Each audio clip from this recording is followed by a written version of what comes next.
నమస్తే, welcome to our channel.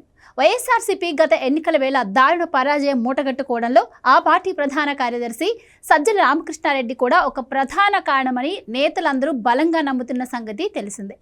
గత 5 ఏళ్ల నుంచి జగన్ కోటరీలో ఓ వ్యక్తిగా ఈయన తన రాజ్యాన్ని ఏలారు. ఎంతోమంది వైసీపీ నేతలకు సజ్జలంటేనే గొంతు వరకు కోపం ఉంది. కానీ అతన్ని దూరం పెట్టాలని జగన్కు చెప్పే ధైర్యం ఎవ్వరూ చేయలేరు.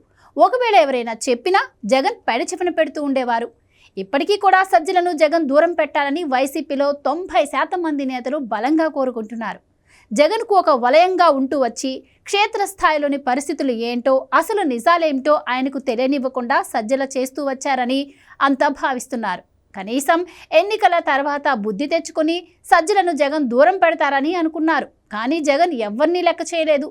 సజ్జలను తన మనిషిలాగానే భావిస్తున్నారు. దీంతో వైసీపీలో అదే అసంతృప్తి కనిపిస్తోంది. కనీసం సజ్జలను దూరం జరిపితే పార్టీ నేతల్లో కాస్త ఉపశమనం కనిపించేది. జగన్ కనీసం దిద్దుబాటు చర్యలకు దిగుతున్నారని క్యాడర్ భావించేవారు. కానీ జగన్ అలాంటిది ఏమీ చేయకపోవడంతో ఇక ఈయన ఇంతే అనే నిర్ణయానికి వైసీపీ నేతలు వచ్చేశారు. మరోవైపు టీడీపీ నేతలు మాత్రం కాస్త ఊపిరి పీల్చుకుంటున్నారు. సజ్జల జగన్ని తన విచిత్రమైన కుట్ర సిద్ధాంతాలు, తప్పుడు రాజకీయ వ్యూహాలతో నిలువునా నష్టం కలిగించారు. ఈ విషయం టీడీపీతో పాటు రాష్ట్ర ప్రజలందరికీ తెలుసు. కానీ పాపం జగన్కే అర్థం కావటం లేదు. వైసీపీ అధికారంలో ఉండగా సజ్జల వ్యూహాలు కూడా మరీ లేకిగా ఉండేవి. ప్రజల్లో ఏ మాత్రం ఆదరణ లేని వాళ్లతో టీడీపీ నేతలను తిట్టించడమే రాజకీయం అనుకునేవారు.